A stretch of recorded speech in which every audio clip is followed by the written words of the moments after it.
제 자신과 관련된 이야기를 드리는 것을 오해 없이 들어주시기 바랍니다. 최근에 부산에서 살고 있는 분으로부터 편지를 받았습니다. 올해 48세의 남성인 그분의 직업은 한의사라고 했습니다. 어린 시절부터 고등학교를 졸업하기까지 교회 생활을 열심히 했던 그분은 대학 진학 이후에는 거침없이 마음 내키는 대로 살았다고 했습니다. 그러던 중에 몇 해 전 우연히 우리 교회 설교 동영상을 접하게 되면서 우리 교회의 주일 예배와 수요 성경 공부 동영상을 처음부터 순서대로 모두 시청했습니다. 그 과정에서 자신의 생각과 행동, 말과 몸가짐이 바뀌는 것을 보고 그분 자신이 놀랐습니다. 그리고 제가 쓴 책들을 읽으면서 40여 년 동안 굳어져 있던 그분의 인식과 사고방식도 변했습니다.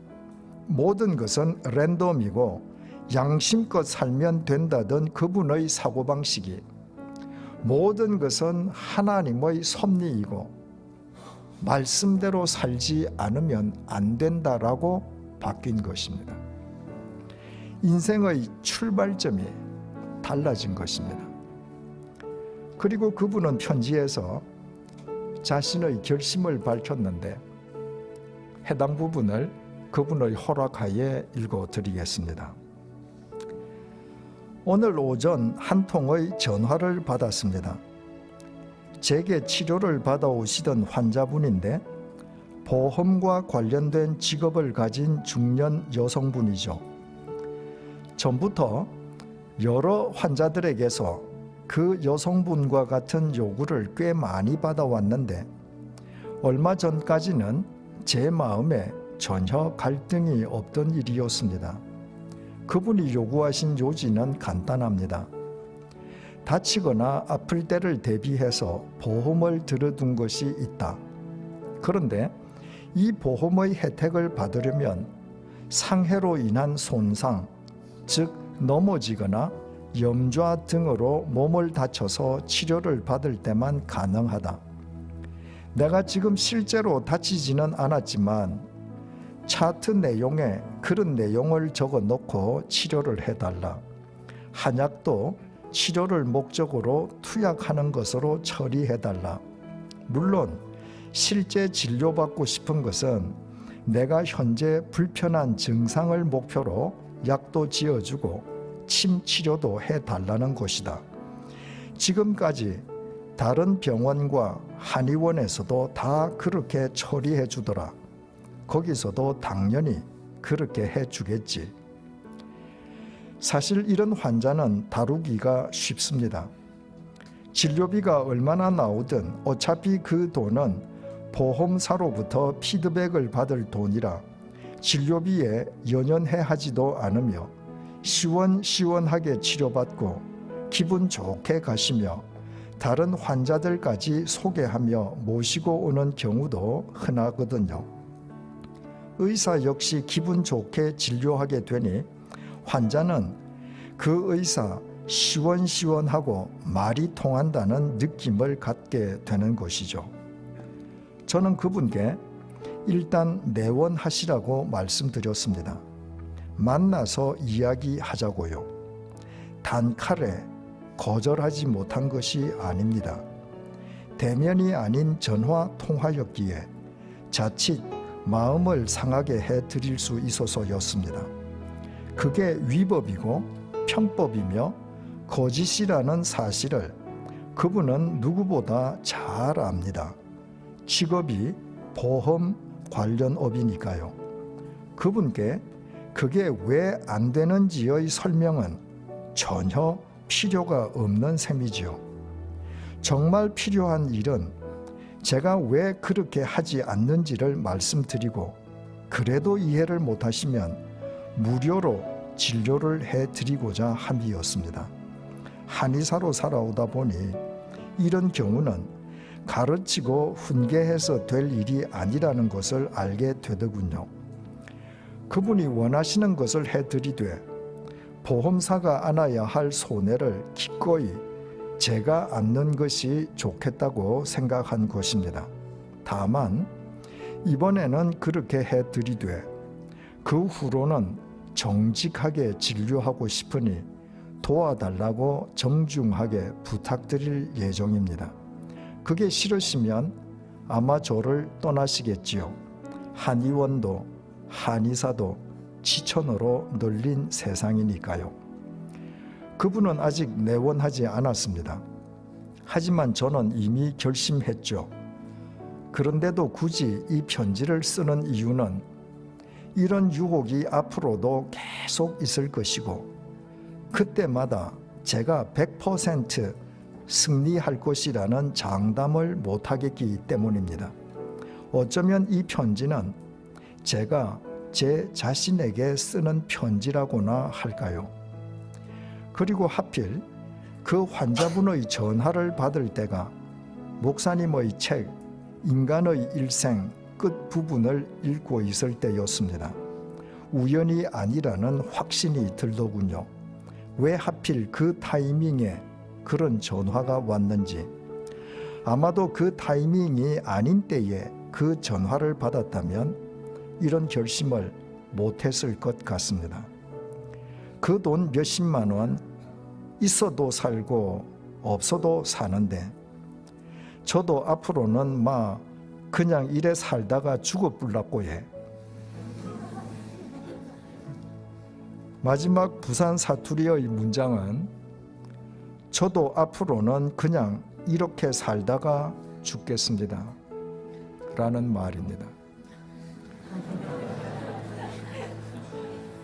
보험금과 관련된 부정진료비 문제가 사회 문제로 대두되어 있는 요즘에 이렇게 정직한 의사로 살아가려고 애를 쓰는 그리스도인을 만나는 것은 얼마나 감동적인 일인지 모릅니다. 이분이 이렇게 진짜 그리스도인으로 살아가는 한 이런 분들에 의해 역사의 지평이 새로워질 것입니다.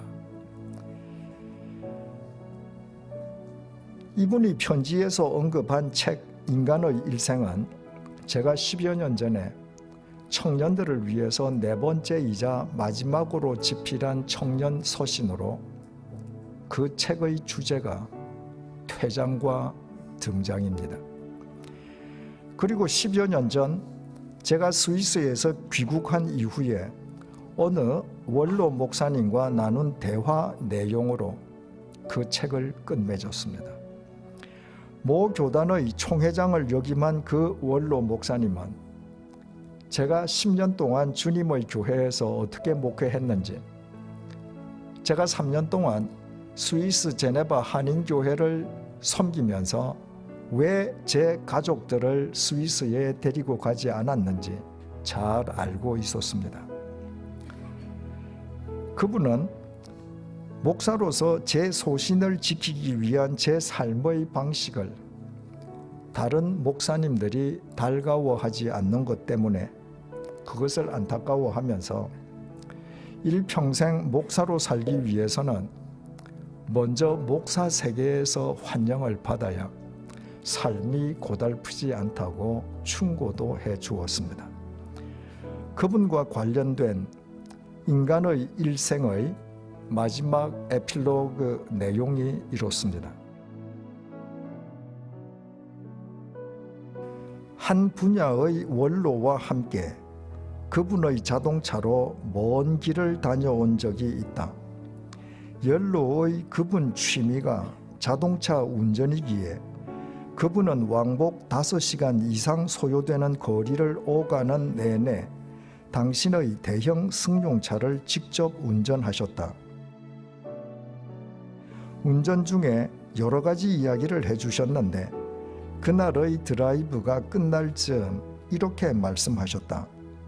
이 목사, 나는 젊어서부터 자동차 운전을 좋아했지. 그 덕분에 자동차를 편하게 타는 방법을 터득했어. 자동차가 거친 길을 달리느라 흔들리면 나도 따라서 함께 흔들리는 거야. 자동차는 흔들리는데 나는 흔들리지 않으려고 버티면 도리어 피곤해지기만 해. 근데 말이야, 인생도 이와 똑같아. 세상이 흔들리는 대로 함께 흔들려야 인생살이가 편해져. 온 세상이 흔들리는데 혼자 꼿꼿하려면 피곤해지는 법이야. 그리고 잠시 침묵하던 그분이 그분의 방언으로 내게 물으셨다. 내 말 알아들을란가?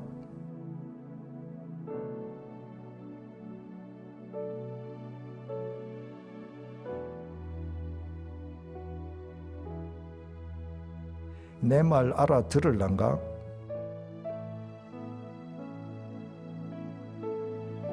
왜 그분의 말씀을 알아듣지 못하겠는가? 이 목사, 그렇게 꼿꼿하게만 살려 애쓰지 말고 이젠 좀 적당하게 살아.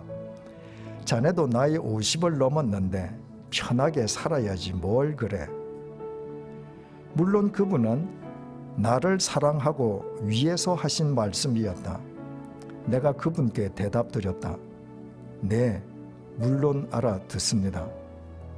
그러나 그 답변의 의미가 무엇인지는 그분이 알아듣지 못하셨다. 나는 이런 의미로 답변 드렸던 것이다. 물론 알아듣습니다. 그래서 저는 지금처럼 살다가 죽겠습니다. 이유는 간단하다. 인간의 퇴장은 등장이요, 바른 퇴장과 등장만 역사의 지평을 새롭게 함을 믿기 때문이다. 그래서 나는 나의 일생이 다하도록 진짜 크리스천으로 살다가 죽고 싶다. 사랑하는 청년아, 그대 역시 이 길을 가지 않겠는가? 부산에 살고 있는 한의사가 이 마지막 글을 읽다가 보험금으로 부당 진료를 요구하는 여성분의 전화를 받았고 다시는 그런 부당 진료를 하지 않겠다고 결심한 것입니다. 그리고 이 마지막 글 가운데에 한 줄을 인용해서 자신도 앞으로는 이렇게 살다가 죽겠다고 설명을 덧붙이자면 앞으로는 정직한 그리스도인으로 살다가 죽겠다고 자신의 편지를 끝맺은 것입니다. 우리의 죄값을 대신 치러주시려 십자가의 제물로 죽으신 예수님 안에서 우리의 옛사람이 죽고 3일 만에 죽음의 권세를 깨트리고 다시 살아나신 예수님 안에서 우리가 영원한 구원을 누리는 새로운 피조물로 거듭났음을 정녕 믿고 계십니까? 그렇다면 구원받은 우리가 가야 할 이 믿음의 길을 우리 모두 함께 가시지 않겠습니까? 우리에게 지닌 것이 없다 할지라도, 우리가 보잘것없는 존재라 할지라도 바울처럼 세상 사람들을 향해 여러분도 모두 우리처럼 살아가기를 하나님 앞에 기도하노라고 당당하게 선언할 수 있는 이 길을 흔들림 없이 걸어갈 때 언젠가 우리의 코끝에서 호흡이 멎는 순간 우리의 퇴장은 반드시 새로운 등장으로 이어질 것입니다.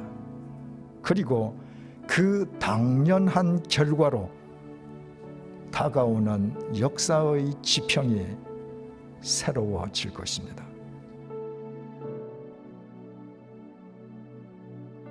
그래서 저는 지금처럼 살다가 죽겠습니다.